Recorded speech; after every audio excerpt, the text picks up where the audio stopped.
nombreux à l'être ce matin pour cette conférence organisée par l'Institut national de l'économie circulaire et France Énergie et qui s'intitule, comme vous le voyez, Lutte contre le gaspillage énergétique, gagner la bataille des villes, un titre à la fois percutant mais qui nécessitera évidemment d'être explicité dans quelques minutes. Je me présente tout de suite, je m'appelle Olivier Provost, je suis l'ancien rédacteur en chef de la Tribune et aujourd'hui directeur associé de l'agence Rumeur Publique. Et donc, pour traiter de ce sujet de la lutte contre le gaspillage énergétique et notamment de ces enjeux urbains, nous allons avoir avec nous le député des Bouches-du-Rhône, François-Michel Lambert, qui est aussi le président fondateur de l'Institut de l'économie circulaire en 2013.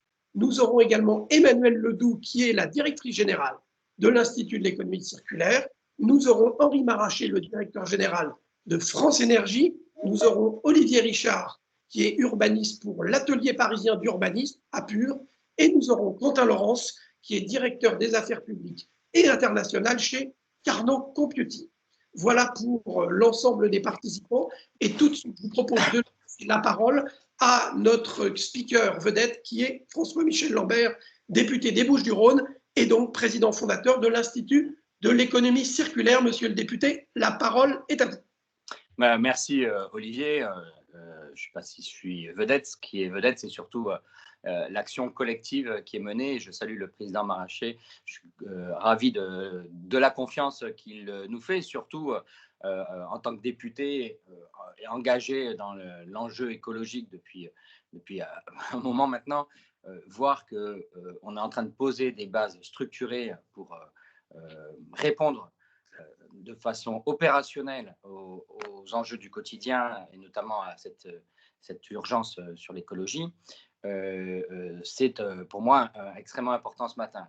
Donc, il y a, j'avoue qu'à titre personnel, ça fait quand même un moment que je me bats pour qu'on mette à côté de l'urgence d'autres modes de production énergétique que les énergies fossiles ou nucléaires, donc les grandes énergies renouvelables comme le biogaz, par exemple, l'éolien ou le photovoltaïque, avec parfois de très belles images, de très belles grandes éoliennes, parfois au large des côtes, des champs d'éoliennes, des champs de panneaux photovoltaïques. On parle de grands champs dans le désert qui pourraient couvrir tout le besoin énergétique électrique, rappelons-le, de l'Europe. J'ai toujours été très frustré que pas ou très peu de personnes s'intéressent aussi à de l'énergie qui est là, qui est disponible autour de nous par rapport à ce qu'est notre société, par rapport à 150 ans de développement de nos espaces urbains et industriels. Et dans ces espaces, il y a des énormes gaspillages d'énergie et on les laisse filer. On le voit de temps en temps quand, par exemple, il y a une sorte de fumerolles, hein, des fumées de chaleur, d'eau qui s'évaporent sortant de l'hiver, des égouts, par exemple. On peut le sentir quand on touche un tuyau, quand on voit quand on va chez le boulanger, par exemple, nous on rentre, on est couvert, et lui il est en Marcel, et toute son énergie qui est naturelle et normale, puisque pour produire du pain il lui faut de l'énergie, eh bien elle est relâchée sur un parking. C'est des choses que l'on perçoit et on se dit mais il y a des petits ruisseaux. Comment on fait de ces petits ruisseaux? Comment on fait des grandes rivières, des grands fleuves? Et ça, c'est tout l'enjeu, comment ils viennent servir l'enjeu de la transition énergétique. Alors aujourd'hui, il faut dire les choses, les entreprises qui sont encore en France, hein, les grandes entreprises, les grandes usines qui sont encore en France, leur gaspillage énergétique, elles y travaillent. Elles y travaillent dans deux axes. Un, consommer moins d'énergie parce que peut-être moins depuis un an, mais quand on était à 100 $ le baril, c'était extrêmement coûteux, l'énergie. Donc, c'était une marge de progrès, une marge financière pour l'entreprise, hein, de travailler sur les pertes énergétiques. Et puis deux, malgré tout, il y a une énergie en fin de process, et de regarder comment la réinjecter auprès d'autres entreprises, ou la réinjecter parfois dans des réseaux de chaleur urbains. Donc, il y a des stratégies qui avancent sur ce point. Nous, aujourd'hui, il faut qu'on travaille sur sur les énergies qui sont perdues, celles dont j'ai parlé. Il y a une troisième axe d'énergie qui est gaspillé, hein, c'est ce qu'on appelle l'énergie grise. Euh, on était dans une société, il y a encore, je vais faire l'ancien, hein, plus de 50 ans passés, on était dans une société où les produits duraient longtemps parce qu'ils étaient difficiles à produire, parce qu'ils étaient coûteux à l'achat. Donc, on avait une culture de faire durer un réfrigérateur, de faire durer une machine à laver, mais aussi dans le monde professionnel. Parfois, l'ouvrier, parfois l'employé avait une machine sur quasiment toute sa carrière professionnelle, c'était la même. Prenez par exemple les machines à écrire à la main. Certes, elles ont évolué, on est passé à des ordinateurs, mais regardez le taux de rotation sur un ordinateur. Mais vous pouvez prendre des machines aussi beaucoup plus lourdes et le taux de renouvellement est beaucoup plus important. Il y a toujours un commercial, un marketing qui arrive à vous expliquer pourquoi vous, professionnels, vous devez changer de machine et prendre la dernière qui, en plus de faire, de couper, de scier, de percer, elle vous fait en même temps le café, donc il faut la prendre. Voilà.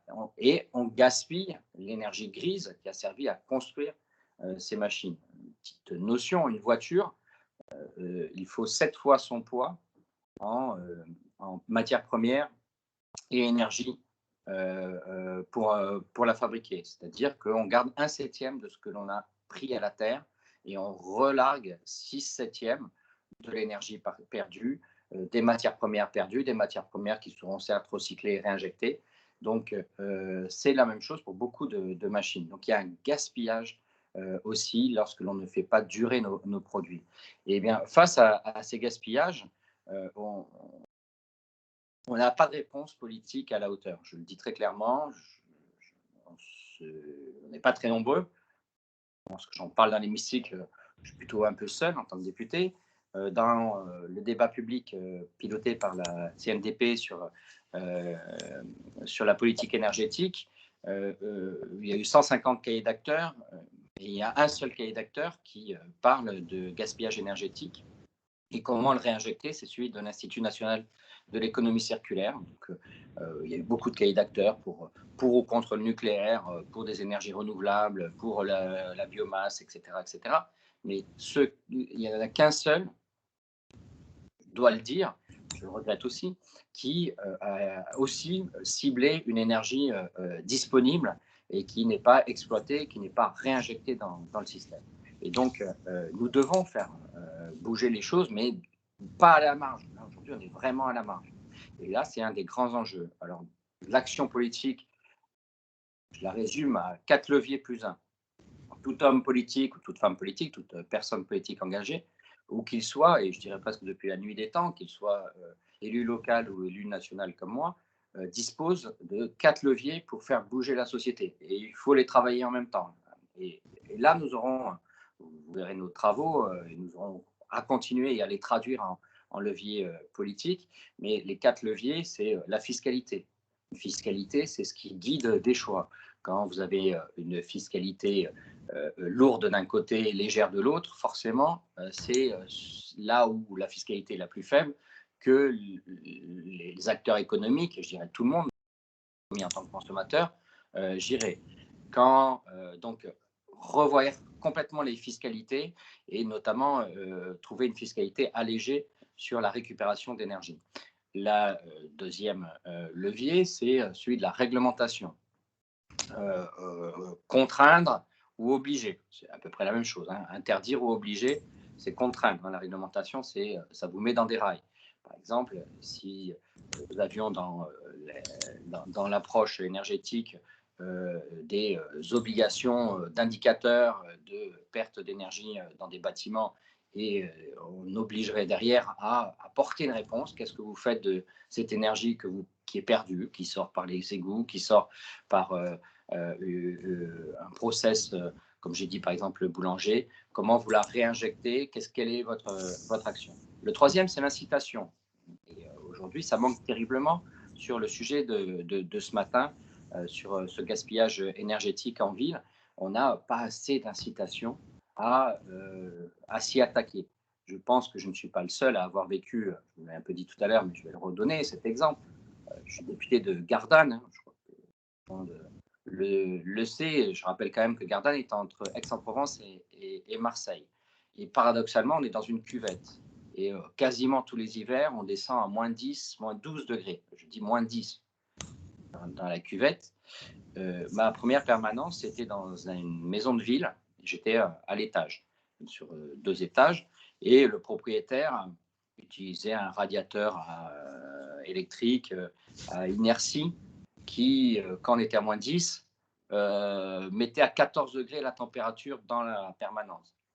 Donc, les collaborateurs étaient très contents de venir le matin et de travailler à 14 degrés. Mais bon, et il n'avait pas fait d'effort d'isolation, etc., etc.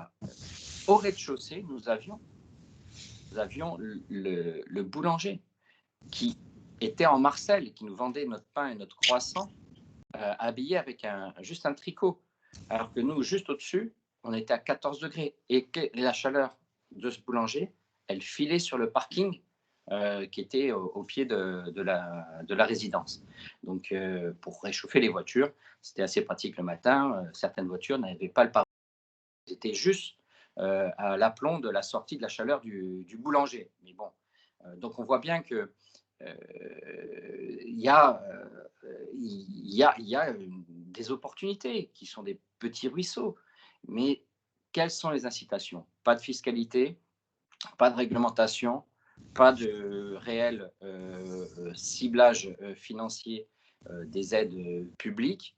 Et puis, pour finir, le quatrième levier, il n'y a pas de culture. Il n'y a pas de culture en ça. Il n'y a pas ni des professionnels de la gestion de l'énergie dans un espace public qui disent je vais prendre l'énergie du boulanger, je vais regarder comment je la réinjecte dans le bâtiment dans lequel est située sa boulangerie ou peu juste à côté, comment je le valorise.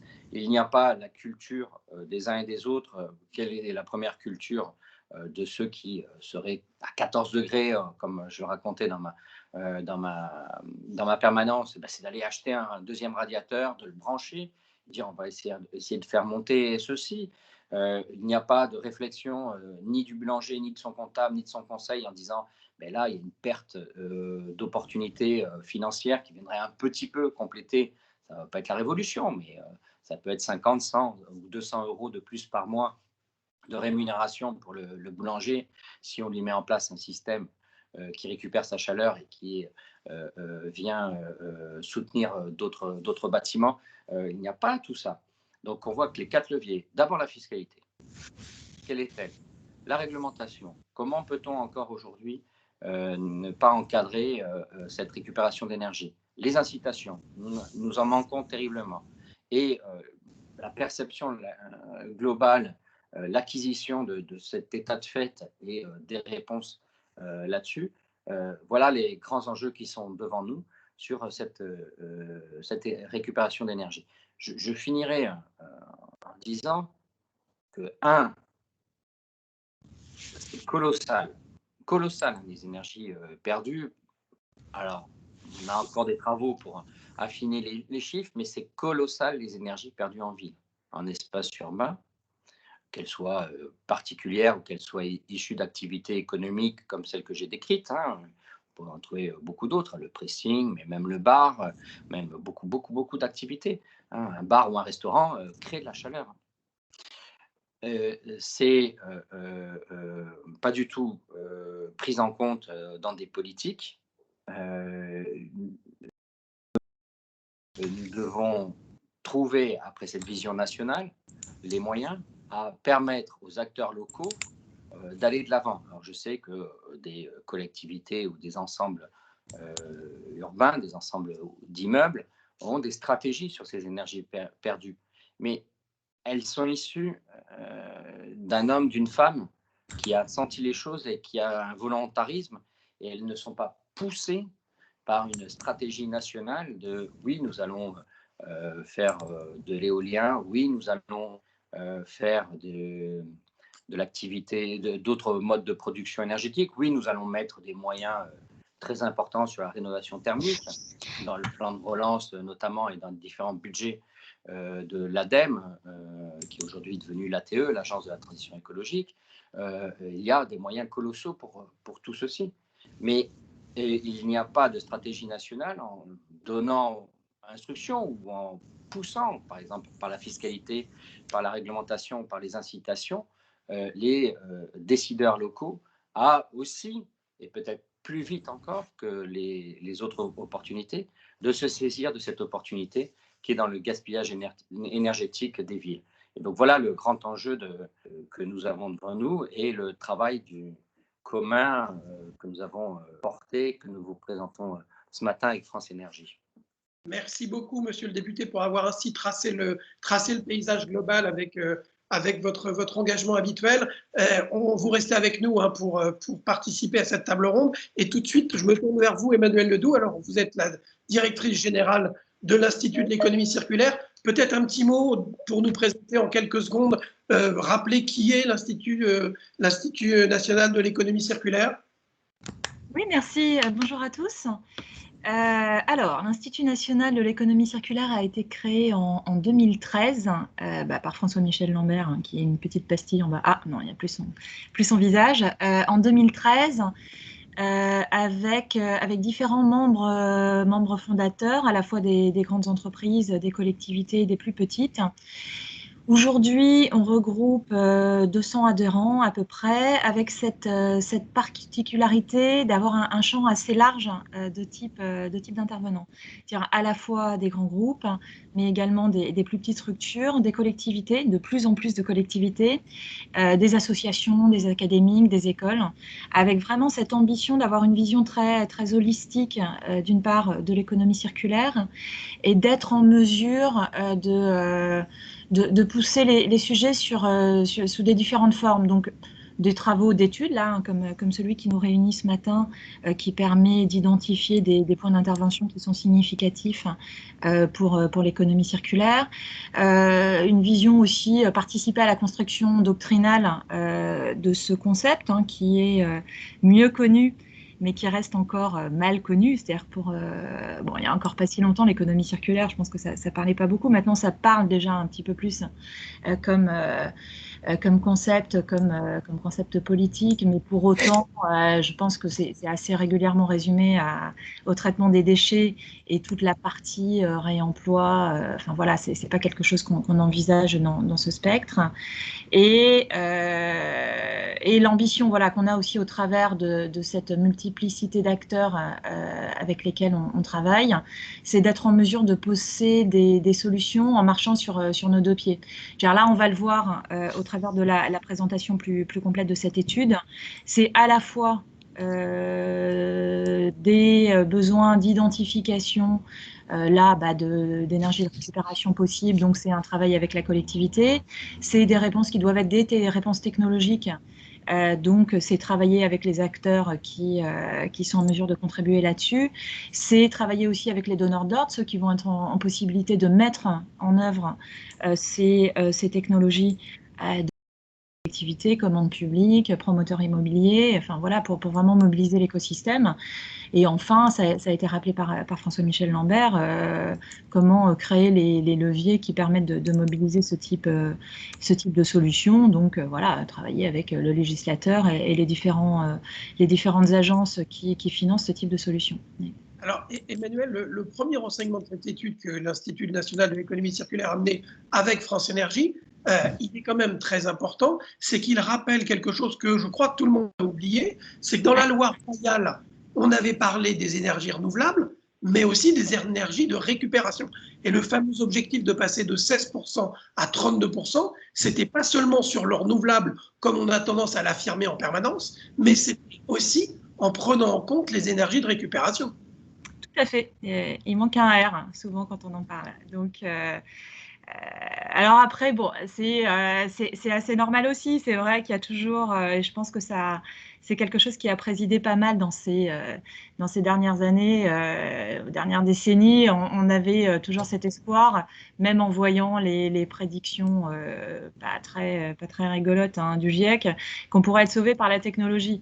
Alors, d'une certaine façon, au travers des énergies de récupération, on peut être aussi un peu sauvé par la technologie, mais voilà, enfin, te dire qu'on n'est pas tant sur des révolutions technologiques majeures, enfin, l'hydrogène et tout. Enfin, évidemment qu'il faudra aussi en passer par là, mais là, on est sur des solutions qui sont sur lesquelles on a déjà quand même de l'historique, hein, du retour d'expérience. C'est mis en place de façon décentralisée, donc c'est pas voilà, c'est pas des grands programmes nationaux, c'est à l'échelle d'une ville, à l'échelle d'un quartier. C'est aussi des bons axes. Et je pense que là, on est alors dans cette période qui est particulièrement difficile, hein, avec la crise sanitaire. On est aussi paradoxalement dans un moment où il y a une forme d'alignement des planètes pour être très à l'écoute de ça, parce qu'on voit bien que les solutions, elles viendront du local. Et là, typiquement, au travers la boucle locale tempérée, la boucle d'eau tempérée, c'est une solution locale. Mais... Alors, je rajouterais, pardon Olivier, parce que nous sommes ce matin avec nombre de journalistes. C'est ce que j'ai dit tout à l'heure, il faut rendre le sujet sexy. Aujourd'hui, c'est beaucoup plus sexy de mettre dans un papier ou dans un reportage des grands projets peut-être futuristes de photovoltaïque dans le désert ou des éoliennes au large de nos côtes que de venir montrer comment on fait des boucles d'eau tempérées, comme vient de le dire Emmanuel, où les images et la perception par le public est plus difficile à donner. Donc, c'est un des grands enjeux, c'est de faire deux. En même temps est nécessaire, en même temps de l'humanité qui fait des beaux projets, mais aussi en même temps de l'humanité qui fait de l'artisanat, au sens positif du terme, et notamment dans ce que nous allons vous présenter ce matin. Alors, Emmanuel, lorsqu'on parle de chaleur perdue, ce qu'on appelle la chaleur fatale, on pense qu'il y a un gros industrie. Là, on voit des fumées, des cheminées, de la fumée, mais en fait, il y a un territoire sur lequel on ne s'est pas beaucoup pensé. L'énergie, ce sont les villes qui sont l'enjeu urbain. Qu'est-ce qu'on perd comme énergie en ville? C'est important? C'est majeur. Alors effectivement, il y avait cette étude de l'ADEME là, qui était sur le slide précédent, qui est amené à s'interroger sur la perte de chaleur fatale dans l'industrie. Et c'est ça aussi qui a amené voilà, des mesures qui sont intéressantes, hein, autour du fonds chaleur. Mais la partie ville est restée en dehors du spectre jusqu'alors. Et effectivement, c'est important. Là, on a le slide sous les yeux. Résidentiel tertiaire, c'est devant le transport, c'est significativement devant l'énergie. Enfin voilà, on est sur des consommations qui sont quand même très significatives. Et puis je pense qu'en plus la perception, elle est de plus en plus forte désormais, avec les épisodes caniculaires qu'on vit de plus en plus régulièrement. Et on le ressent, hein.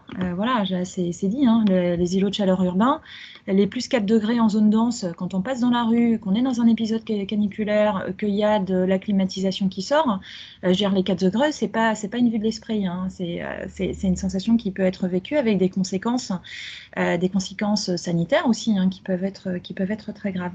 Donc c'est vraiment un terrain j'allais dire un terrain d'expérimentation, mais on n'est même plus au stade de l'expérimentation. C'est un terrain de mise en œuvre de solutions de récupération qui est éminemment pertinent.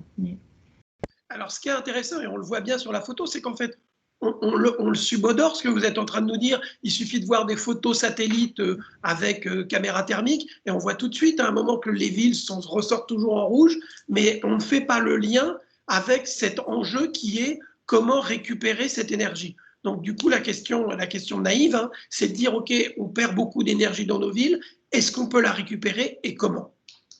Alors, effectivement, c'est peut-être encore mal connu. Pourtant, là, on est quand même dans un secteur qui est infiniment intéressant, parce qu'on n'est pas, enfin, je disais un peu tout à l'heure, on n'est pas en attente de révolution technologique. Les technologies, elles existent, elles sont éprouvées. D'une part, en plus, là, bon, en tout cas, toutes celles qu'on présente et sur lesquelles on a mis l'accent sont françaises, donc on produit en France, c'est de l'emploi en France, ce qui a quand même aussi forcément son intérêt. Alors, déjà, je pense que, bon, effectivement, on ne sait pas forcément qu'on peut récupérer cette énergie. Pour tout le monde, elle est vraiment perdue. Bon, alors après, il y a aussi un problème, bon, peut-être sémiotique. Je pense que pompe à chaleur, pour beaucoup de gens, en fait, c'est les pompes qui produisent de la chaleur. Donc, peut-être un jour, il faudra penser à changer le terme. Ben voilà, la pompe à chaleur, c'est pas que du chauffage, c'est la pompe qui récupère de la chaleur et qui renvoie, mais aussi bien du chaud que du froid. Et c'est là d'ailleurs où c'est intéressant par rapport à l'usage qu'on a vocation à avoir, en particulier là dans les espaces où on a pu identifier que c'était intéressant, donc tout ce qui est écoquartier, et partout où il y a à la fois du résidentiel et du tertiaire, parce qu'on va être sur des usages très mixtes où aussi bien le chaud que le froid ont leur intérêt, et surtout où on va pouvoir être en situation à des mêmes périodes d'avoir à la fois un besoin de chauffage, par exemple dans le résidentiel, et tout en étant déjà dans une logique de rafraîchissement pour le tertiaire, par exemple.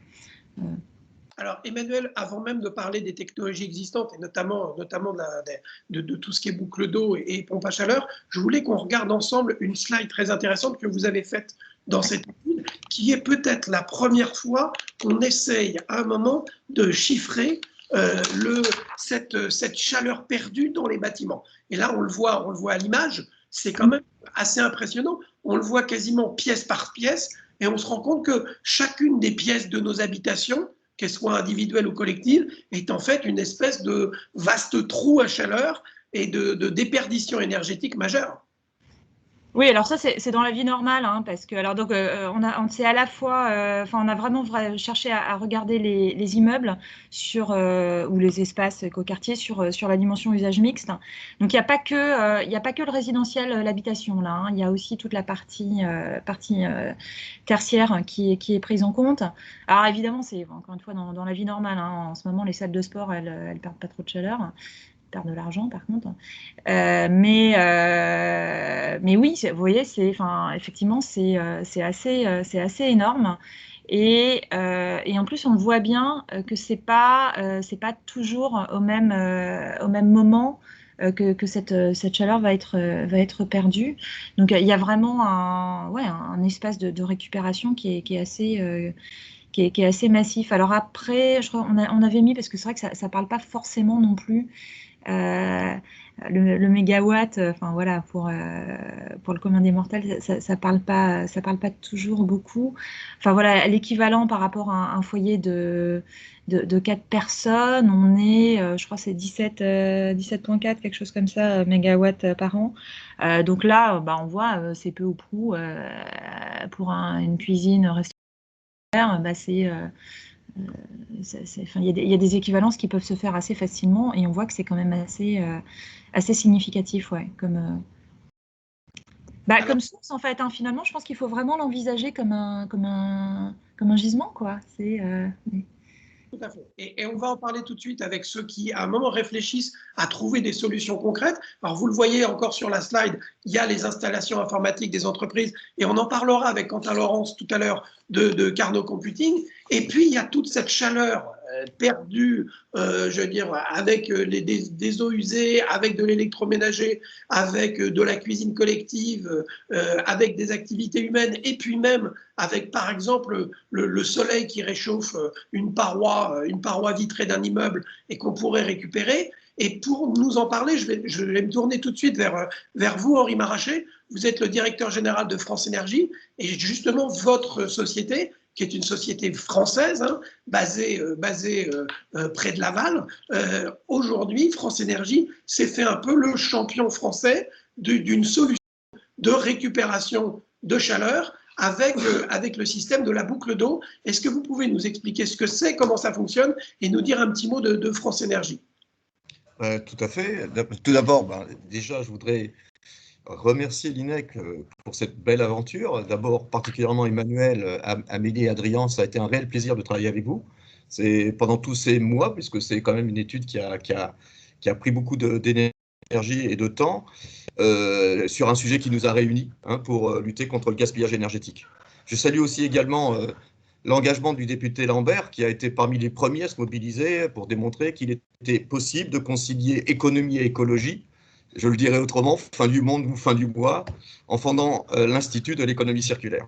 bon, quelques mots sur France Énergie pour ceux qui ne nous connaissent pas bien.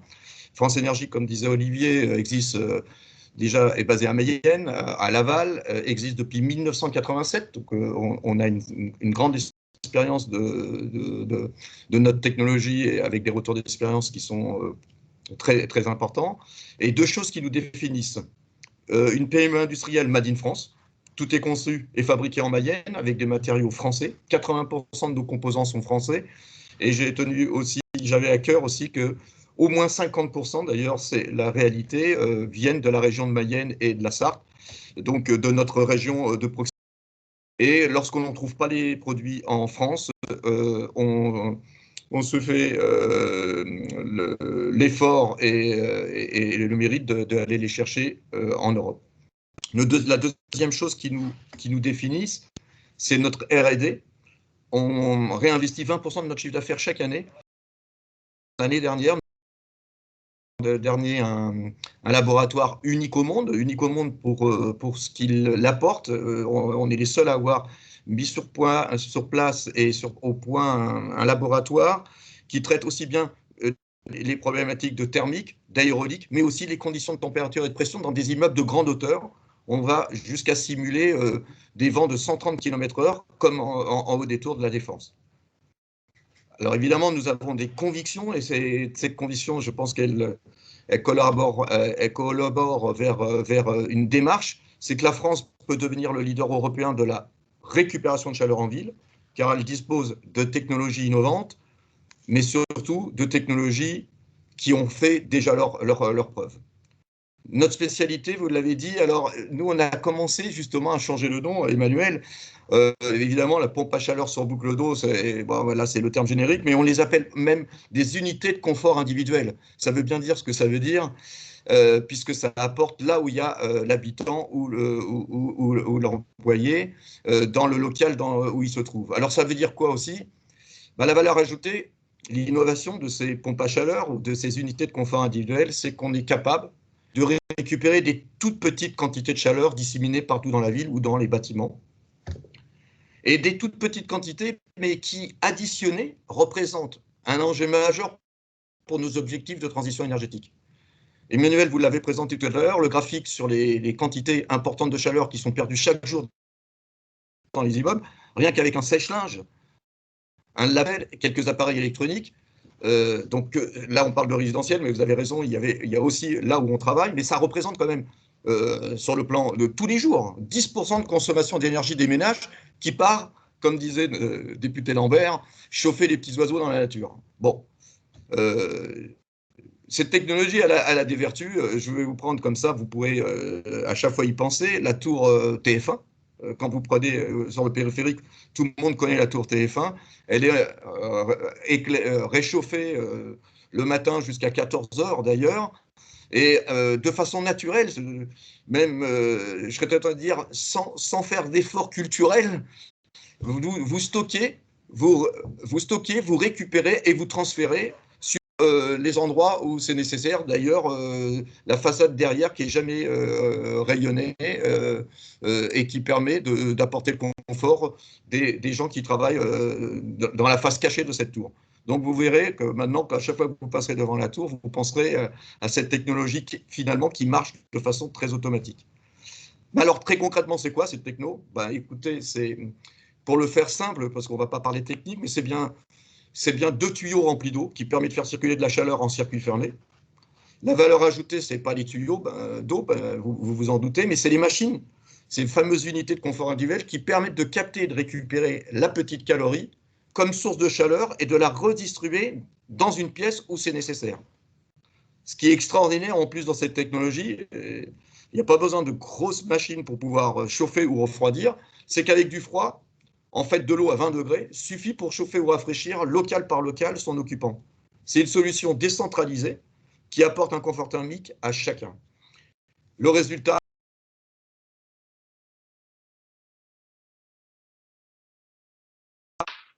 alors, on n'entend plus Henri. Ça doit être un problème de bande passante. Je ne sais pas si Henri, tu m'entends. je vous ai parlé, c'est de la tour TF1 qui est équipée. C'est 200 000 packs sur boucle d'eau installés partout en France.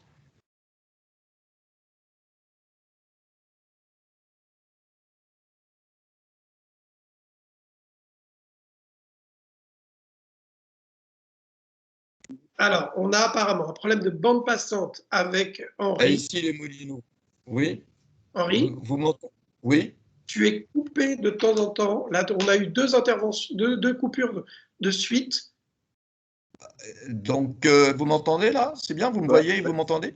Là, on t'entend. Et vous avez raté quelque chose d'important alors? La technologie qui a fait ses preuves, peut-être. C'est En exactement tous les ça, oui. cas, voilà, c'est ça. En tous les Vous pouvez cas, le réexpliquer.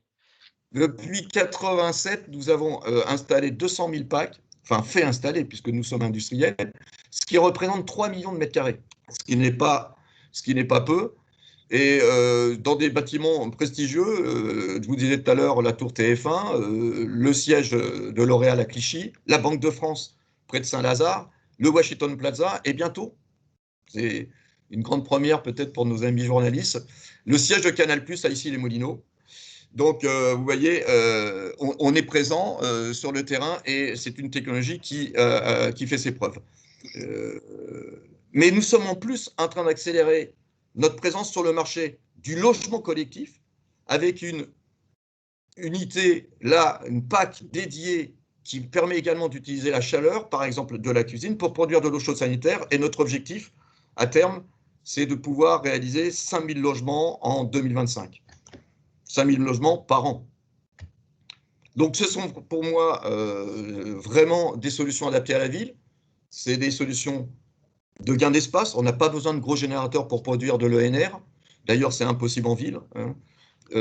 C'est aussi difficile d'aller mettre des éoliennes ou des fermes solaires. C'est des gains de place comme la Banque de France, où on a supprimé les gaines puisqu'on a des solutions miniaturisées. C'est pas de travaux lourds en voirie. Et puis, c'est une réponse adaptée, on en parlait tout à l'heure, aux écoquartiers ou aux quartiers mixtes. Parce que, exactement comme disait Emmanuel tout à l'heure, il y a des usages différents à chaque instant. Et plus la boucle, plus on a ces éléments de différenciation dans le temps et dans l'usage, est performante. En fait, on peut récupérer de la chaleur cumulée dans les bureaux la journée pour chauffer les logements le soir et avoir une eau chaude sanitaire à bonne température pour prendre sa douche. Donc voilà la solution qui, à mon avis, reste une solution facile, accessible et intéressante pour pouvoir arrêter ce gaspillage en ville. Henri, une petite question additionnelle. On le distingue sur ton bureau, il y a le coq rouge de la French Fab. Cette solution de la boucle d'eau proposée par France Énergie, en plus, c'est une solution Made in France. C'est une solution totalement Made in France. Je l'avais dit en entrée en matière, mais totalement Made in France. 80% des composants viennent de France, dont 50% dans notre région, puisque je me faisais fort aussi de continuer à travailler avec le tissu économique régional. Donc avec des créations d'emplois à l'appui? Complètement, création d'emplois à l'appui. Cette année, on double le chiffre par rapport à l'année dernière et évidemment, on est sur une pente de plus 30, plus 40 personnes à la production pour continuer notre déploiement et notre développement. Alors voilà un exemple très concret donc avec France Énergie. On va prendre un autre exemple d'une autre solution, là aussi, qui peut être vraiment une réponse à cette récupération de chaleur fatale et cette lutte contre le gaspillage énergétique urbain. On va le voir tout de suite avec Quentin Laurens de Carnot Computing, et puis on terminera ce tour de table avec tous les aspects urbanisme, avec notre urbaniste Olivier Richard. Je me tourne vers vous, Quentin. Donc, vous êtes directeur des affaires publiques et internationales chez Carnot Computing. Alors, expliquez-nous aujourd'hui quelle est la réponse qu'un acteur comme Carnot Computing peut apporter à ce défi urbain du gaspillage énergétique. Bonjour à toutes et à tous. Merci d'abord pour votre invitation. Je suis assez ravi de venir parler de Carnot. On est dans un univers qui est assez radicalement différent de celui dont on vient de parler, de France Énergie. Et pourtant, on utilise le même vocabulaire et j'ai l'impression qu'on défend aussi les mêmes causes, puisque Carnot valorise la chaleur fatale lui aussi. Alors nous, on valorise une chaleur fatale un peu différente, puisqu'on valorise la chaleur fatale informatique, c'est-à-dire la chaleur qui résulte de l'activité des serveurs. Et donc nous, on a décidé de développer des technologies également décentralisées, c'est-à-dire qu'on apporte la puissance de calcul informatique directement dans les bâtiments qui doivent être chauffés. Le constat de départ sur lequel s'est positionné Carnot au départ, c'est donc le fait que des grandes usines du numérique, les data centers, consomment énormément d'énergie, à la fois pour être alimentés, mais aussi pour être refroidis, puisque des ordinateurs qui tournent, chacun a dû en faire l'expérience ici, sont des ordinateurs qui chauffent, et a fortiori pour des opérations très complexes et exigeantes, les ordinateurs chauffent d'autant plus. Alors, on peut, c'est vrai, on en parlait un petit peu, valoriser une partie de la chaleur des data centers, mais il y a toujours du gâchis, il y a toujours de l'énergie qui est perdue, qui, comme le disait le député Lambert, chauffe l'air extérieur sans raison et sans vertu.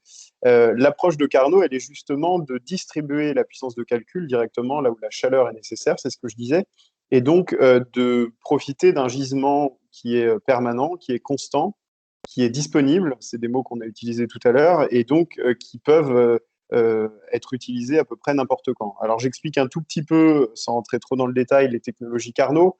On a commencé avec un radiateur ordinateur qui a deux spécificités. La première, d'embarquer des ordinateurs comme source de chaleur, et la seconde, d'être lié à la fibre. Ce qui se passe chez Carnot, c'est qu'on ne transporte pas la chaleur des data centers. En réalité, on transporte la donnée jusqu'à l'endroit où la chaleur doit être produite. Donc ça, c'est le premier produit, le radiateur ordinateur.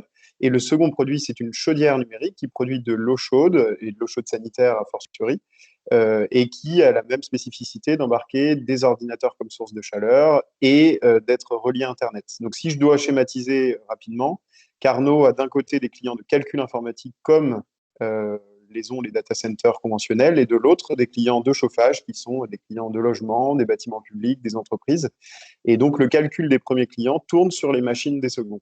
Et ainsi, nous, on a créé un système, et c'est là où moi j'ai du plaisir à intervenir aujourd'hui, un système d'économie circulaire numérique où la chaleur des uns, qui est un déchet dans l'informatique, devient une ressource précieuse pour les autres, la chaleur dans le bâtiment. Voilà la technologie Carnot. Ses vertus, elles sont assez évidentes, hein. On économise énormément d'énergie puisque d'abord, on n'a pas de data center à construire. Ensuite, on a une source d'énergie qui sert à la fois à alimenter les ordinateurs et à chauffer des bâtiments. Et puis, on a supprimé toutes les fonctions de refroidissement, voire même de réfrigération, qui sont indispensables dans des data centers. Donc, nous, on se positionne comme une alternative écologique aux data centers, et on est, je dirais, par nature, by design en bon français, une solution d'économie circulaire numérique. Merci Quentin. Henri Marachais nous a rappelé un certain nombre d'immeubles qui sont équipés aujourd'hui avec le système de boucle d'eau de France Énergie. Est-ce que vous pouvez nous donner quelques exemples concrets de là où s'est déployée la solution Carnot Computing en France, par exemple? Oui, alors Carnot, il y a quelque chose que je n'ai pas dit, c'est aussi que nous, on est français, 100% français. On a réalisé une levée de fonds récente qui nous a permis d'avoir la Caisse des dépôts et la Banque des territoires au capital, ce qui est encore une manière pour nous d'être représentés comme une entreprise française. Pour répondre à votre question, Olivier, on a aujourd'hui 1500 radiateurs qui sont installés et 40 chaudières. La chaudière a été lancée il y a un an à peu près au Palais de la Découverte. Et donc, parmi toutes ces opérations, il y en a quelques-unes qui sont assez emblématiques. La première, c'est un bâtiment de logement collectif à Ballard, rue Ballard, dans le 15e, qui chauffe depuis début 2014. On est, nous, une technologie aussi qui a fait ses preuves, qui n'est pas une start-up toute récente, mais justement, on a beaucoup de R&D qui ont été nécessaires pour apporter ça. Donc, ce bâtiment à Paris, un bâtiment qui nous tient à cœur aussi, c'est le premier bâtiment neuf au monde chauffé intégralement par des ordinateurs, qui est à Bordeaux, qui a été équipé en octobre 2018 pour le compte de Gironde Habitat, le bailleur social du département de la Gironde, pour des bureaux et des logements collectifs. Et puis côté chaudière, il y a quelques projets intéressants. Alors là, je suis en ce moment à Nantes, où on a un bâtiment qui est équipé, un bâtiment de la métropole de Nantes, pour des bains et douches publics. Et l'eau chaude des douches vient en partie des chaudières numériques de Carnot. Et puis, dernier exemple peut-être pour vous montrer la diversité, et puis raccrocher aussi au fait qu'il y a des gisements de chaleur fatale énormes dans les villes. On alimente des réseaux de chaleur en Finlande avec notre chaudière numérique. Donc, ce qu'on pense, nous, c'est que cette vision décentralisée des gisements de chaleur fatale nous permet d'être au plus proche des besoins et puis de répondre très concrètement à des solutions. Et puis peut-être pour conclure, moi je dis souvent qu'il est important de produire mieux, donc de produire peut-être plus d'électricité verte, et là je rejoins totalement François-Michel Lambert. Il s'agit aussi de mieux consommer. Et la meilleure consommation, elle passe par tous les déchets qui existent. Et on parle beaucoup des déchets alimentaires, des déchets du quotidien, mais l'énergie est aussi une source de déchets. Et donc, on propose ici, je crois, tous une vision pour les valoriser. Voilà le message que je souhaite faire passer. Et j'insiste encore sur la disponibilité des technologies. Je crois que ça, c'est quelque chose de crucial. Ah, on vient de le voir, que ce soit avec la pompe à chaleur sur boucle d'eau, rebaptisée par Henri Maracher, l'unité de confort individuel, je crois, c'est ça Henri, et puis avec le radiateur ordinateur et la chaudière numérique de Carnot Computing, comme le disait Emmanuel tout à l'heure, hein, et puis le député Lambert, les technologies, elles existent, il y a des solutions concrètes qui sont aujourd'hui disponibles, et du coup, c'est intéressant de terminer par vous, Olivier Richard, vous êtes urbaniste, pour l'atelier parisien d'urbanisme, hein, à Pur. Je voudrais avoir votre avis en tant qu'urbaniste. Aujourd'hui, cet enjeu de gaspillage énergétique urbain, comment vous l'intégrez et comment vous réfléchissez à partir de ces technologies qui sont heureusement disponibles et qui en plus sont made in France? Oui, bonjour à tous et merci pour l'invitation à cette table ronde qui est passionnante, et je suis enchanté d'entendre les contributions des uns et des autres. Alors oui, effectivement, nous, donc moi, un petit mot pour présenter qui je suis. Donc je travaille à l'APUR. L'APUR, c'est l'atelier parisien d'urbanisme. C'est l'agence d'urbanisme de Paris qui travaille en fait à une double échelle, à la fois sur le territoire parisien, qui est quand même quelque chose de très spécifique du point de vue national, et puis plus largement donc à l'échelle de la métropole du Grand Paris, donc et c'est 7 millions d'habitants. Alors, nous, urbanistes, ça fait à peu près 20 ans qu'on s'intéresse à ces questions d'énergie, parce que comme vous le savez, toutes les questions environnementales sont de plus en plus prégnantes, et aujourd'hui, on est tous face à ce challenge de la neutralité carbone à l'horizon 2050, de l'adaptation des villes par rapport au changement climatique. Et donc, toutes ces questions énergétiques, aujourd'hui, sont au centre aussi du travail des urbanistes. Alors, qu'est-ce qu'on peut en dire? Déjà, un constat pour prendre conscience de la nature de notre travail, c'est que quand on se projette aujourd'hui à un horizon 2050, on se rend compte que un très grand nombre des bâtiments existent déjà aujourd'hui. C'est 90 à 95% des bâtiments qui seront là en 2050, qui sont déjà construits, qui fonctionnent déjà.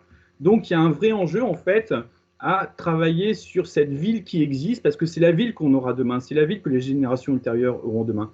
Et donc, pour répondre aux grands objectifs qui sont, on va dire, de consommer moins d'énergie et surtout d'avoir davantage d'énergie renouvelable et de récupération. Et effectivement, le deuxième R, il ne faut pas l'oublier, il est important. On a besoin d'utiliser tout. On a besoin d'utiliser tout. Donc, je ne vais pas revenir sur les énergies renouvelables qui ont déjà été abordées au début de l'exposé de François-Michel Lambert. Mais la récupération, pour nous, c'est vraiment effectivement un Eldorado à conquérir. Vous avez à l'image une carte qu'on avait réalisée donc, en 2015 à l'époque de la COP21 et qui montre en jaune tous les secteurs où on a une mixité entre du tertiaire, donc principalement du bureau, et du résidentiel. Et c'est vrai que dans ces secteurs-là, la récupération est vraiment un enjeu parce qu'on a, et ça a déjà été un peu abordé par Henri Maracher, on a des bâtiments de bureaux qui ont besoin de rafraîchissement parce qu'on est sur des bâtiments avec des équipements informatiques, des bâtiments qui sont généralement assez bien isolés et donc qui ont besoin de frais. au même moment, pendant 6 mois de l'année, vous avez à côté, l'immeuble d'à côté, voire les logements qui sont au-dessus, qui ont, eux, besoin de chaleur. Donc, on se rend compte qu'il y a une évidence, en tout cas, à mettre en place ces systèmes pour optimiser tout ce fonctionnement et finalement valoriser la chance que présentent nos systèmes urbains avec cette mixité, avec aussi une densité qui est relativement importante. On est sur des modèles de villes, enfin voilà, qui sont passionnants et qui peuvent montrer la voie à d'autres villes ailleurs en Europe, voire ailleurs dans le monde. Donc, effectivement, il y a un enjeu très très fort à réaliser et à rendre opérationnel ce qu'on appelle nous cette mutualisation, et ce à plein d'échelles différentes. On en a eu quelques exemples passionnants là au travers des 2 contributions qui viennent de passer, mais c'est vrai que tout ça peut être à l'échelle du logement. Parce que effectivement, quand on prend une douche, ben voilà, on rejette de l'eau chaude et on peut avoir de la récupération de chaleur, y compris à l'échelle d'un bac à douche. Ça peut être aussi donc à l'échelle du bâtiment. Et quand on récupère encore une fois la chaleur des eaux usées, et ben ça nous permet de préchauffer de l'eau chaude à destination, enfin des habitants. Et on est sur des systèmes qui sont très simples, qui sont très rustiques, qui ne coûtent pas très cher. Et voilà, et qui méritent en tout cas d'être déployés à beaucoup plus grande échelle qu'ils ne le sont aujourd'hui.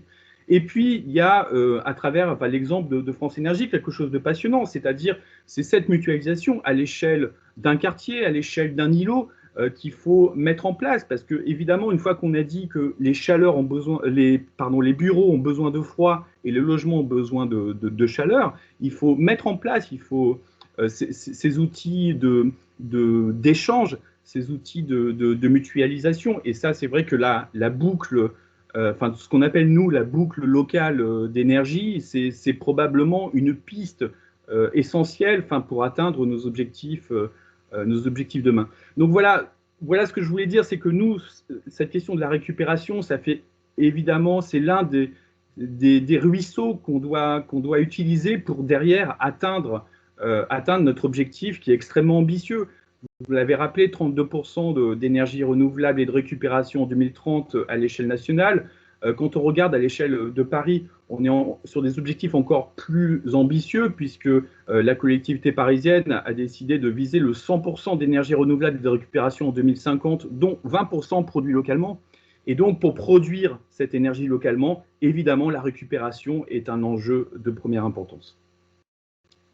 Merci beaucoup, Olivier. C'était effectivement très utile d'avoir votre point de vue d'urbanisme. Et c'est vrai que cette carte qui montre à un moment les synergies entre les différentes activités, donc le potentiel à un moment de récupération d'énergie, est assez parlante. On va rentrer dans la séance de questions-réponses. Henri Maracher, j'avais quand même une question pour vous. On a bien vu qu'aujourd'hui, l'enjeu de récupération d'énergie est majeur pour atteindre l'objectif de transition énergétique royale, les fameux 32%. On voit bien que les technologies existent. On l'a vu avec Carnot Computing, on le voit avec France Énergie. Et donc aujourd'hui, qu'est-ce que vous avez envie de passer comme message au pouvoir public par rapport à ces technologies Made in France en plus, qui existent, qui sont disponibles et qui pourraient permettre de relever ce défi du gaspillage énergétique en ville? Écoutez, les pouvoirs publics, vous avez raison, ont un rôle clé à jouer pour lutter contre le gaspillage énergétique. Je suis tout à fait d'accord avec le député Lambert. Il faut trouver des incitations, mais il se trouve que la technologie, on l'a, elle existe, elle a fait ses preuves. Voyez-vous, l'institution publique comme la Banque de France nous a fait confiance. On a quand même équipé 22 000 m² de leur nouveau siège près de Saint-Lazare. C'est pas peu. Et eux aussi veulent accélérer. L'ADEME et le plan de relance font de la chaleur renouvelable une priorité. Donc, moi, pour la France, pour que la France soit le champion européen, je propose, le député Lambert l'a évoqué tout à l'heure, il faudrait mettre tout le monde autour de la table, définir une stratégie nationale pour de la récupération de chaleur en ville, une stratégie nationale qui commencerait par exemple, nous, on a fait une étude, mais elle reste, c'est une amorce. Par exemple, la réalisation d'une étude détaillée sur le potentiel de chaleur perdu récupéré sur le parc immobilier français. Il y a 800 millions de mètres carrés en France, il y a 250 millions de mètres carrés tertiaires, le reste en résidentiel et autres. Comme l'a fait, on l'a montré tout à l'heure, l'excellente étude de l'ADEME sur la récupération de chaleur dans l'industrie. Olivier? Oui, bien sûr. Dans la continuité de la présentation d'Henri, je crois que ce qu'il faut mettre en place, et la carte qui est encore à l'écran en est un des outils, c'est des indicateurs. Et nous, les politiques, nous pouvons obliger, je le dis très clairement, les collectivités à se doter d'indicateurs sur les énergies, j'allais dire perdues, qui sont autant de à exploiter. Vous savez, il y aura plusieurs choses à faire. Il y aura évidemment des fiscalités, de l'incitation, et là, il faut qu'on y travaille de façon plus affûtée. Mais on peut très très vite faire en sorte que chaque collectivité, elle présente un indicateur, et donc qu'elle soit obligée de mesurer. Et quand ils découvriront tout ce gaspillage, une partie d'entre eux iront chercher des solutions pour les réinjecter. C'est ça que je disais un peu tout à l'heure à travers médiatiquement le soleil, on le voit, on sait qu'il chauffe ou qu'il crée de l'électricité via le photovoltaïque. Le vent, on le sent, on le perçoit, on le voit faire tourner des pales, donc ok, on met là-dedans. Mais cette énergie, on ne le sait pas où elle est, on ne sait pas qu'elle existe, on n'a même pas de travail. J'en finis sur un point, ça me vient à l'instant.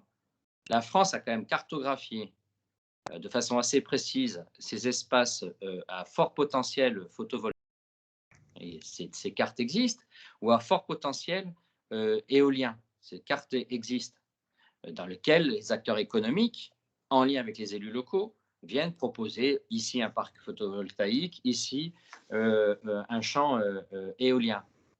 Mais nous n'avons pas de cartographie, hormis quelques-unes comme celle qui est présentée à l'instant, et encore, elle est plutôt, entre guillemets, pas très connue, confidentielle. Nous n'avons pas de ce genre de cartographie sur les énergies perdues qui sont autant de potentiel d'utilisation, comme on vient de le voir. Alors, mesdames, messieurs, dans les quelques minutes qui nous sont encore imparties, nous avons des questions qu'ont posées les journalistes. Je vous pose la première, très précise. A-t-on une idée du gisement d'énergie pour une ville moyenne et du potentiel taux de récupération de cette énergie fatale? Qui veut répondre? Emmanuel, peut-être?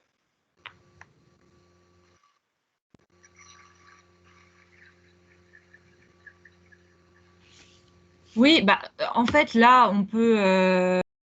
je vais un peu répéter ce que vient de dire François-Michel Lambert, c'est que on a une idée au sens la cartographie qui a été faite, enfin pas la cartographie, l'infographie qui permet de voir ce que ça donne par immeuble, c'est quelque chose qu'on peut complètement répercuter sur une autre ville. Pour autant, il n'y a pas eu l'équivalent pour le bâtiment, que ce soit résidentiel ou tertiaire, l'équivalent de l'étude ADEME pour l'industrie. Donc, on n'a pas une idée hyper précise du gisement. Par contre, on peut effectivement reprendre le même niveau de chiffre, c'est-à-dire qu'un restaurant dans le centre-ville de Paris ou un restaurant dans le centre-ville d'Amiens, finalement, on va être sur les mêmes pertes que, par établissement et par an. Donc, il faudrait refaire les calculs, sur une ville précise. Mais par exemple, c'est ce que je disais, pardon Olivier, c'est ce que je disais. C'est qu'aujourd'hui, vous êtes un promoteur d'éolien ou de photovoltaïque, vous avez ces éléments. Les acteurs qui sont aujourd'hui, et acteurs économiques aujourd'hui présents autour de la table, l'action publique ne leur offre pas la capacité de percevoir où il y a des opportunités. L'élu volontaire, l'élu qui local, qui a envie d'aller de l'avant, il sait qu'il a des potentiels de photovoltaïque dans l'espace de sa commune, par exemple, ou d'éolien, mais il ne sait pas quelles sont les opportunités qu'il a sur ces énergies perdues. Donc ça, c'est un des enjeux sur lequel il faut aller extrêmement vite dans les mois à venir. Il faudra qu'on trouve le moyen pour bouger le gouvernement là-dessus, pour bouger au sens positif, hein, pour entraîner le gouvernement là-dessus. Si je peux me permettre, pour répondre à la question sur la récupération et ce que ça représente, le slide le dit là, et sur le Grand Paris. En fait, le Grand Paris, ça représente 20% de récupéré de ce qui a été consommé. Et c'est l'équivalent quand même, les 3,4 TWh par an, c'est l'équivalent quand même de 27 communes de 240 000 habitants de la métropole de Nîmes. Ça, c'est parlant. S'il existe cette technologie, oui. Si on imaginait dans mon idéal à moi, équiper tous ces bâtiments d'une solution du CI sur boucle d'eau, eh ben, on pourrait récupérer cette valeur-là et on pourrait alimenter la consommation d'énergie d'une métropole de Nîmes, c'est-à-dire de 240 000 habitants. Donc la technologie existe, il faut simplement la faire connaître et la promouvoir dans des démarches naturelles, puisque c'est une technologie compliquée dans sa conception, mais dans son usage, elle fonctionne de façon totalement automatique, puisqu'elle récupère, elle transfère et elle apporte les éléments caloriques et frigoriques nécessaires là où c'est nécessaire. Merci Henri pour ces éléments qui ont permis de compléter de manière très concrète la réponse. Autre question intéressante, par quels moyens se mesure concrètement l'énergie perdue ?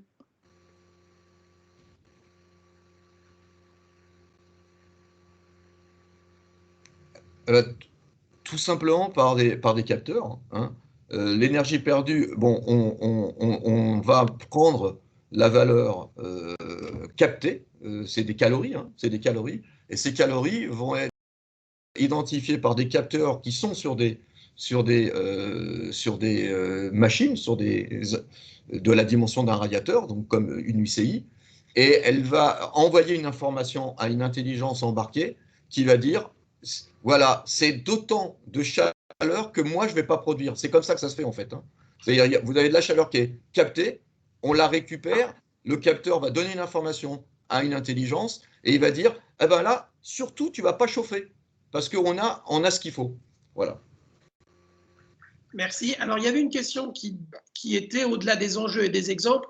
Pouvez-vous nous donner les principales conclusions de votre étude? Là, j'aimerais qu'on repasse l'infographie qu'on a vue tout à l'heure avec Emmanuel, qui était très parlante, je trouve, qui fait partie des conclusions de cette étude. Voilà, je pense que cette infographie-là résume assez bien, je trouve, le travail qui a été fait par l'Institut national de l'économie circulaire et par France Énergie, puisque pour la première fois, hein, on identifie clairement les sources d'énergie perdues dans un logement et une habitation. Vous les retrouverez non seulement dans cette infographie, mais dans le communiqué de presse qui vous a été soit envoyé préalablement, soit que vous allez recevoir juste à l'issue de cette visioconférence. On va terminer dans les minutes qui viennent et je vais sans doute demander au député Lambert son petit mot de conclusion. Est-ce que quelqu'un avait une ultime question par rapport à cette étude et par rapport à cet enjeu majeur qui est la lutte contre le gaspillage énergétique urbain? Ou est-ce qu'on a répondu globalement à toutes vos interrogations? Eh bien, si c'est le cas, c'est une très bonne nouvelle. Et donc, je vais vous demander peut-être à Henri et à vous, député Lambert, de nous dire un petit mot très rapide de conclusion sur finalement cette première. C'est-à-dire, c'est sans doute la première fois qu'on aborde aussi ouvertement ce sujet majeur qui est le fameux R qui nous manquait, comme l'avait dit Emmanuel, dans la loi royale, cette fameuse énergie de récupération qui seule va nous permettre d'atteindre les fameux objectifs des 32% fixés dans cette loi de transition énergétique. Henri, et je laisserai ensuite le député Lambert nous donner le mot de la fin. Une seule phrase, ma citation, hein, c'est la France, pour moi, peut devenir le leader européen de la récupération de chaleur en ville, car on dispose de technologies innovantes, mais surtout des technologies qui ont déjà fait leurs preuves. Et je crois qu'on en a apporté la preuve au cours de cette table ronde. François Michel, votre conclusion par rapport à tout ce que vous avez entendu depuis ce matin et qui, j'imagine, apporte de l'eau à votre moulin et justifie ô combien la création dès 2013 de l'Institut national de l'économie circulaire sous votre égide. Merci. D'une façon un peu amusante, je reprendrai toute la phrase de Henri en changeant juste la conjugaison du verbe. Un verbe, c'est doit et pas peut. La France doit devenir. En tant qu'homme politique, c'est l'objectif que nous devons nous assigner. Il n'est pas possible que d'abord on est un pays de technologie, on a ici Carnot et France Énergie notamment, mais il y en a aussi d'autres qui émergent ou qui ont des propositions. Nous devons nous appuyer là-dessus plutôt que, j'allais dire peut-être un peu brutal, mon côté politique, essayer de singer ce qui se fait par ailleurs. Et surtout, je reviens toujours vers les médias, on doit rendre ça sexy, on doit démontrer que c'est positif, on doit montrer en paraphrasant Jacques Séguéla, si en 2020, tu n'as pas ton éolienne ou ton photovoltaïque sur ta commune, c'est que tu as raté ta transition énergétique. Ben moi, je dirais plutôt, si tu n'as pas ta récupération d'énergie et ta stratégie en la matière, c'est que tu as raté ta transition énergétique sur ta commune. Voilà, c'est ça que nous devons réussir à ce plafond de verre, il est dans nos têtes. Il est aujourd'hui dans nos têtes. Évidemment, il y a des ajustements fiscaux, des ajustements réglementaires, des incitations, des aides qui sont à apporter. Mais le plafond de verre face auquel nous sommes, c'est de celui de regarder, je le redis, toujours vers des éoliennes et photovoltaïques, que effectivement, c'est beaucoup plus sexy d'un point de vue électoral à mettre en œuvre que sur tout ce qui est en récupération, qui est très souvent invisible, qui laisse entendre que c'était du bon sens, il n'y a qu'à Faucon, etc. Non, il est important, au contraire, de mettre en avant, et peut-être là, en conclusion, et ça me vient à l'instant, une sorte de label. On a le label 2, 3, 4 fleurs pour les communes qui embellissent leurs espaces de fleurs et d'espaces verts. On pourrait avoir un label pour les communes en fonction de leur gaspillage ou non gaspillage de l'énergie présente sur leur propre espace.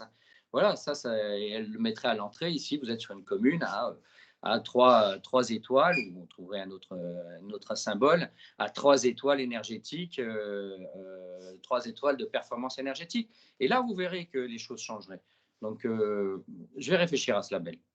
Bon, et pour terminer, on a quand même d'ultimes questions qui sont arrivées entre-temps et qui vont nous permettre de terminer vraiment sur du concret. Une question pour Henri. En combien de temps est amortie l'installation d'une boucle d'eau, avec un exemple concret éventuellement de bâtiment tertiaire? Oui, je viens de répondre en live, mais je le dis aussi verbalement.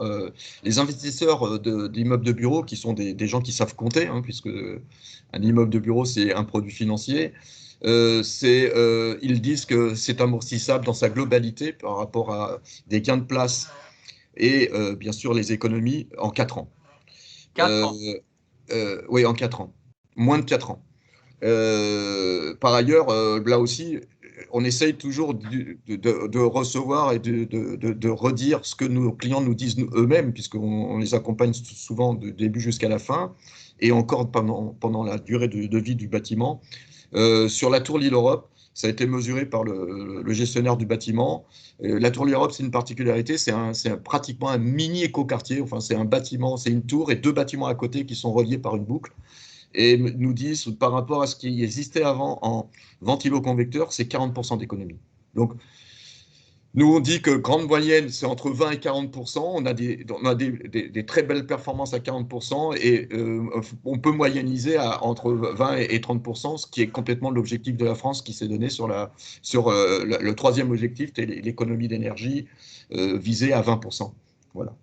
Et une dernière question qui va nous permettre de tout embrasser et qui s'adresse à la fois à Henri Maracher et à Quentin Laurence. Un journaliste nous demande: est-ce que vous pouvez nous en dire plus, une journaliste en l'occurrence, est-ce que vous pouvez nous en dire plus sur la compétitivité des solutions évoquées? Alors messieurs, Les solutions que vous prenez sont-elles compétitives?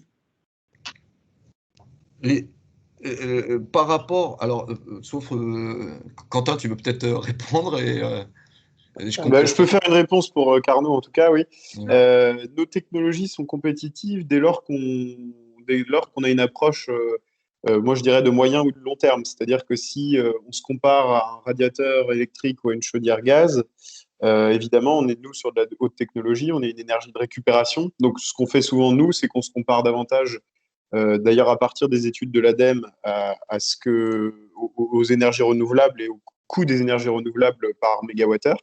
Nous, si on réfléchit sur le modèle économique de Carnot, qui est assez simple, c'est un investissement de départ, puis aucun coût d'exploitation. Carnot paye les factures d'électricité, assure la maintenance à ses frais des machines et remplace les machines à échéance régulière. Si on réfléchit uniquement sur la question des factures, sans parler de la maintenance et du reste, on a un retour sur investissement pour le radiateur qui est autour de 8-10 ans et pour la chaudière entre 6 et 8 ans. Ce qui veut dire que pour des contrats qui, en moyenne, sont compris entre 15 et 30 ans chez Carnot, vous avez un investissement qui est un peu plus lourd au départ, mais au bout des 10 ans maximum, vous avez du chauffage qui sera absolument gratuit. Donc aujourd'hui, c'est un modèle qui convient très bien, notamment pour les collectivités locales qui ont des visions de long terme, visent à réduire leurs dépenses de fonctionnement. Je ne vous cache pas que pour certains, notamment des entreprises qui ont besoin d'une rentabilité extrêmement courte, on est un peu moins compétitif. Mais encore une fois, on n'est pas un radiateur électrique conventionnel ou une chaudière électrique conventionnelle. Donc, le côté écologique se paie aussi. Et puis, le modèle est un peu spécial, mais très compétitif. Autrement, je ne vous cache pas qu'on n'en aurait pas vendu beaucoup. Henri, vous avez répondu déjà sur le retour sur investissement, mais je pose la question plus largement, et ce sera le mot de la fin du coup. Si on regarde la pompe à chaleur sur boucle d'eau, l'unité de confort individuel, est-ce qu'aujourd'hui, on peut estimer que c'est une solution compétitive? Oui, moi, j'irai plus loin dans la réflexion, mais c'est dans la même problématique qu'évoquait le député Lambert. C'est toujours, faut pas regarder au bout de la lorgnette. C'est un regard dans son ensemble. Globalement, les îlots de chaleur, ça coûte cher à la collectivité. Globalement, l'énergie que l'on va chercher ailleurs pour pouvoir chauffer, là, on l'a déjà disponible, ça coûte plus cher à la collectivité. Globalement, les solutions qui vont vers l'économie circulaire, à un moment donné, ça deviendra très compétitif. Mais pour ça, il faut qu'il y ait l'éducation, il faut qu'il y ait des installations, il faut qu'il y ait la preuve par l'exemple. Nous l'avons fait, quand je redis 200 000 machines installées en France, c'est que les gens qui achètent ça sont des gens qui savent compter. Et quand on fait des amortissements on fait un bilan sur un projet et qu'on sait dire que c'est amortissable sur 4 ans, ça doit être forcément compétitif. Je pense que, encore une fois, c'est toujours un regard dans sa globalité.